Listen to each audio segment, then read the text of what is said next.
Welcome back to the Advanced Selling Podcast, the longest running sales training podcast history. I am one Bill Caskey, and this is one the other Brian Neal. Welcome. I'm glad you're here with us today. If you are a new listener, make sure you go to advancedsellingpodcast.com. There's a little link there somewhere on that page that says make sure you click here if you're a new listener. I think we have some of the top episodes that we've created there, a little bit about Brian and I, if you care. And also you can jump on our mailing list as well. So If you're a new listener, make sure you go to advancedsellingpodcast.com. A couple of other announcements. You've heard us talk about the Insider. This is a wonderful group that we're inviting all of you listeners to join us. This is a wonderful community. More than anything else, this is a community of like-minded salespeople that get together to improve their own sales skills and support each other and get personal live coaching from me and Bill. It meets the first Friday of every month for an hour and 15 minutes. We go from noon to 1:15. And if you're going to be hearing from some people that are members of that here in some future episodes. But I will tell you, if you've got any inkling to make yourself better and you want to invest a little bit of money and a little bit of time to get an exponential return on that, you need to be part of this Insider program. Yeah. So if you go to the website, there's a green button, the big green button. Hit on that, Insider, and join us the first Friday of every month. And you can join anytime. You don't have to wait till right before. So.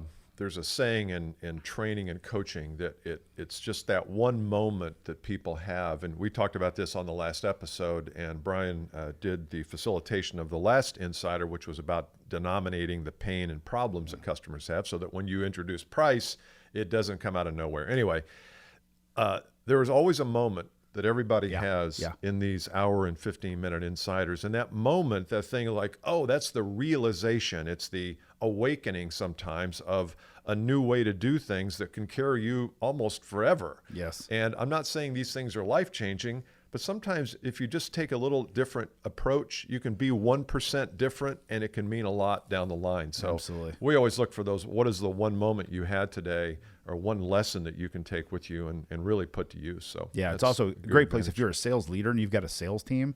It's a very, very, very economically friendly place to get some really good coaching. Mm-hmm. If I was a sales manager, I would absolutely sign all my people up for Insider tomorrow. It'd be really good.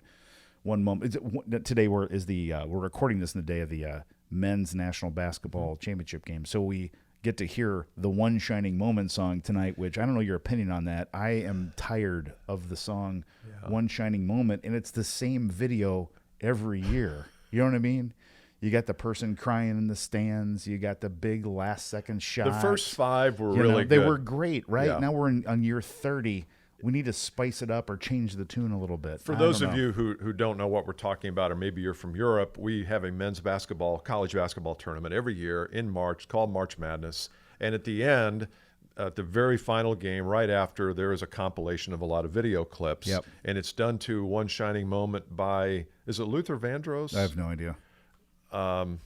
I don't know. I can't remember the guy's name does it, but there's several different versions of it floating around. But it's really cool. The problem is the final game's at 9:20 Eastern, and that means it gets over at 12:30. I ain't staying up. No, not for One Shining Moment. No. Back in the day. Back in the day, I would have. Yeah. So we also have new show personnel announcement here. We're going to welcome for the first time.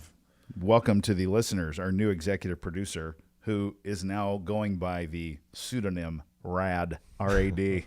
Her name is Rachel. We're going to leave it at R-A-D, but you're going to be hearing from her, and some of you already have, and then some of you will be seeing her in the LinkedIn group responding on behalf of us, and she's going to be interacting with you and trying to make your listener experience better. So say hi to Rachel D. Rad, as she likes to go by, new executive producer for the Advanced Selling Podcast. We're thrilled to have her on board. We're really glad to have her on board. Very, very good. You'll be hearing more from her. Maybe even get her on the air at some point, but I don't know. She's so shy. So we're talking about topic-wise. There's a coaching program that I've been a part of. A guy named Dan Sullivan, Bill's mentioned him. I've been a part of his coaching program. It's called Strategic Coach. Big fan of Dan's, and he has this little idea that I think is great. He calls it measuring backward, and his theory is high-performance individuals tend to always look forward at what they haven't accomplished yet, and they dwell on what they haven't done yet, and they forget to look backwards and say, what have I done in my past that's helped me and shaped me and formed me into who I am today? And it's a very healthy exercise to do. So he teaches you to do it on a regular basis. we thought, wouldn't it be cool for us to examine our own sales life, go backwards 20, 30, 40 years for me and Bill, and examine a couple things that may have shaped our sales, these pivotal moments. Our friend Rob Bell calls them, what does he call them, hinge moments? Is that what Rob calls them?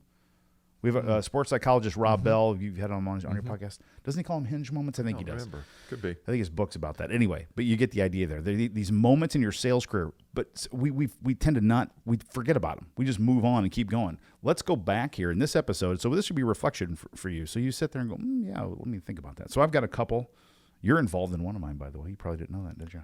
I did not. I wonder if you remember this or not. Yeah. But I'll tell you that. I don't know. But yeah, I think this is a good exercise just to go back and because we're all shaped by our experiences. And you can say your experiences should have nothing to do with who you are today, but it does. And I don't know how we get away from that. So so my first, can I go please. first? Yeah, please. My first negative experience of sales, I was working for a company called Woods Products up in Carmel. We sold extension cords, and it was my first sales call. And I was down at Clark Distributing in Johnson City, Tennessee. Oh my gosh! And it was a good old boy who was the buyer. I cannot remember his name. Yeah.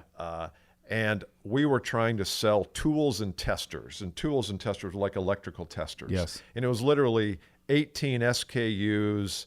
It was for this company. It was probably literally $400 a year. I mean, this was a small company. It was small, but I was sweating bullets because this was my first pitch on this program. And I had prepared. And I think if I look back, I think for $400, you could have literally written a check if you, but I prepared. And so we went in and pitched the product, and the buyer was going to buy the whole time, but the rep and the buyer were good buddies. So the rep said, hey, let's punk Caskey. Let's ask him all these questions, and let's say, look, your pricing is way too high. You're 50%. Let's just see. And they just pummeled me with questions, and I was sweating. I had a blue Brooks Brothers shirt on. You know how those, and it was the most embarrassing thing. And at the end, the buyer says, okay, we'll go with them. And then I found out later that it was all a big punk. But I thought, man, I wilted under pressure.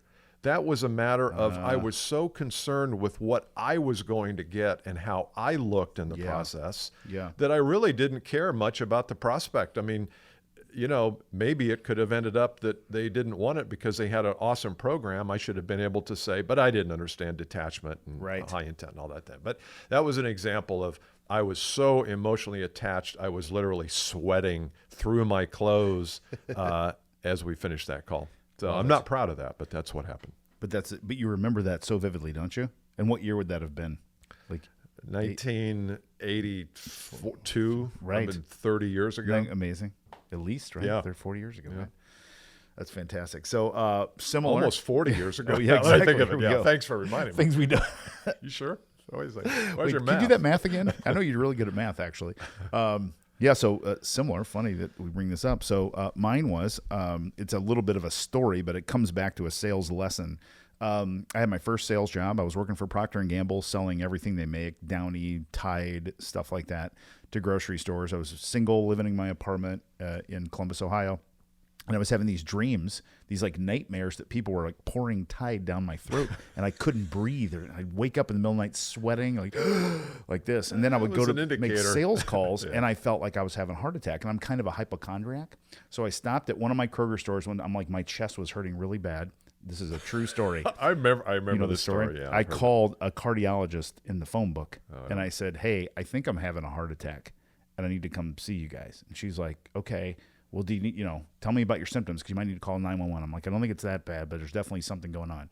She's like, well, you can't just come to a cardiologist. You got to be referred by a doctor. So she gave me the name of a guy, and so I went to go see him the next day. He starts asking me if I'm having girl problems, and I'm like, no, dude, I'm having a freaking heart attack. Like, help me out here, bro. He goes, you're actually having panic attacks. That's what this is. This is anxiety. I'm like, huh? So, yeah, he put me on Xanax.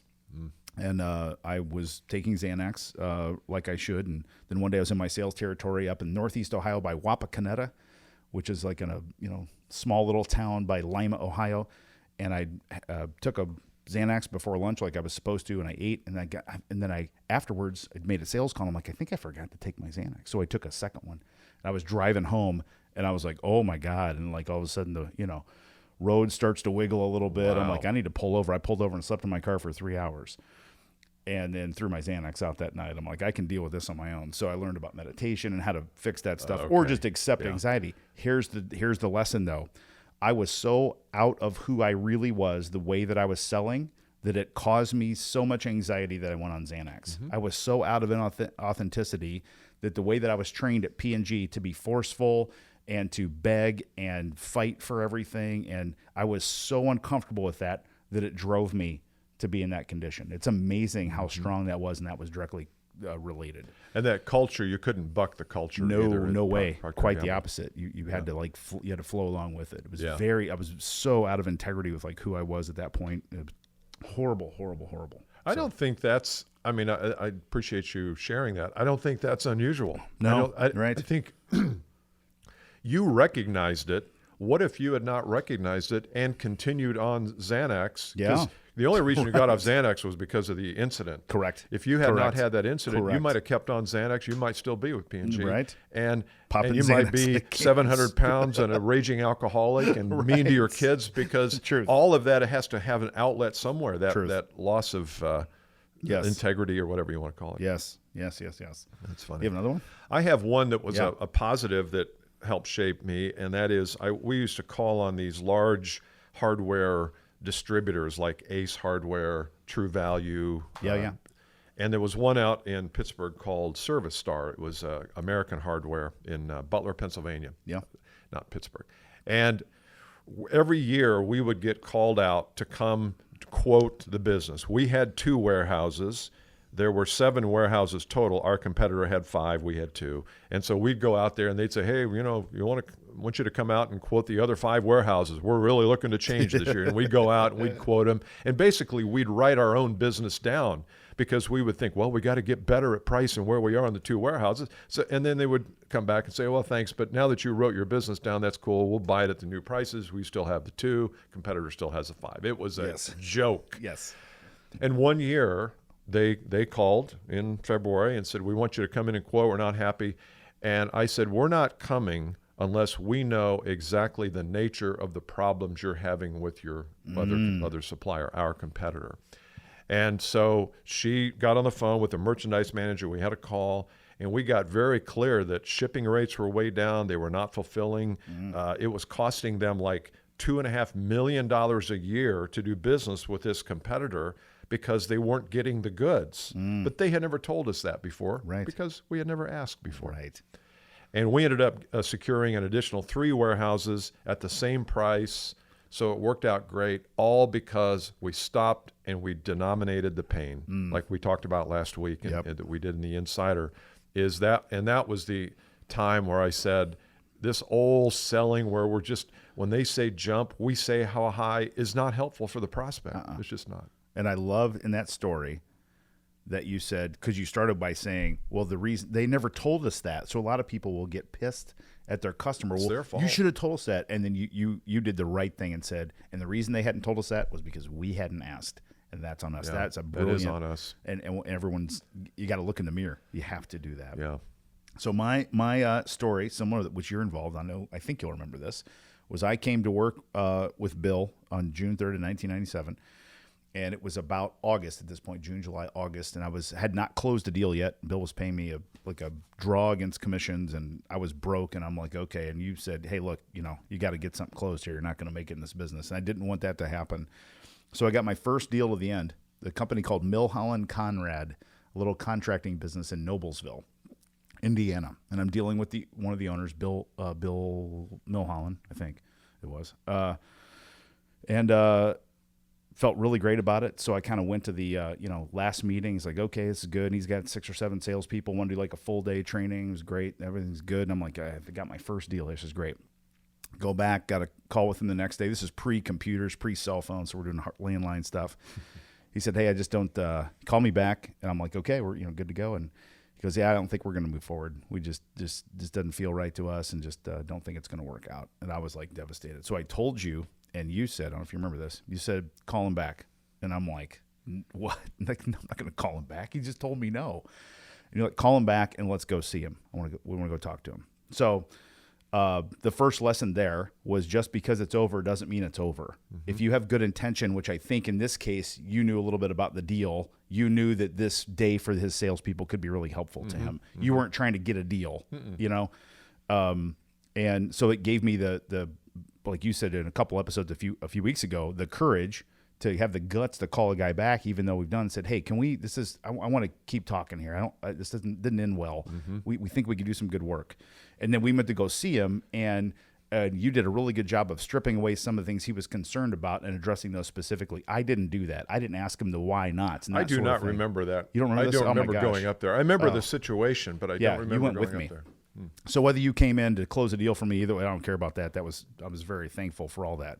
But the lessons that it taught me were so invaluable that you can go back if your intention is good and you feel like you can be helpful to someone, you can go in and share that and tell them that, and you can address things really open.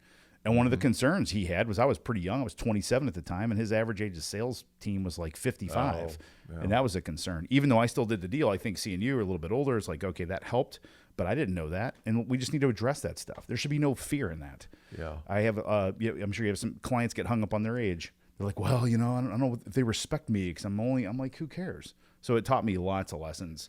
And ended up getting, that was my first deal I got. Milholland Conrad. Yeah, I do remember. I remember him. For some reason, I can picture him. He was great. He was really great guy, real open, really nice guy. Yeah. And it was the right thing because we had a great day. The sales team was really great, and it was the right move to do. And I think had you not done that, I'd never, ever would have called the guy back. Never would I have called the guy back. And probably wouldn't have gotten the first deal and wouldn't have made it in this business. Yeah. Guaranteed. I don't know about that. Hinge moment. Yeah. I'm serious. Yeah. That's a big deal. Yeah, so maybe the lesson here for listeners is to go back and just reflect back to some of those situations that the valleys and the mountains, because they both contribute to who we are today, and we learn so much from the valleys and the misses and the failures. We just learned so much, and also I think that kind of the way Bryan started was this idea of looking back and appreciating how far you've come. Yes. As a sales professional, as a human being. We have come so far, and we rarely look back. We're always looking at the next mountain and the gap between where we are and where we want to go, and the horizons out there. We got to get more, we got to get better.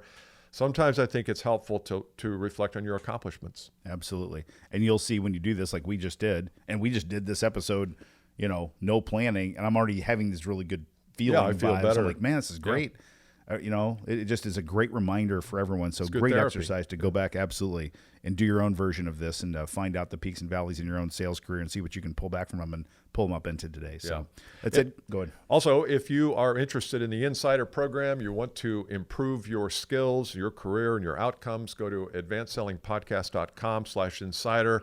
The calendar is there for the next couple of months. Also, I think there's a video there that tells you a little bit more about it. I know you hear us talk about it a lot, so make sure you go to that page, see if it's right for you. It may not be, and it may be, but we would love to have you a part of that. Our goal is to get this group up to 100 to 150 people. I think it's going to be really good for everybody to have a little bit larger group. So we will see you on the Insider. It meets the first Friday in the month, so May is coming up very soon. Yeah. All right. See you then. Bye. Bye.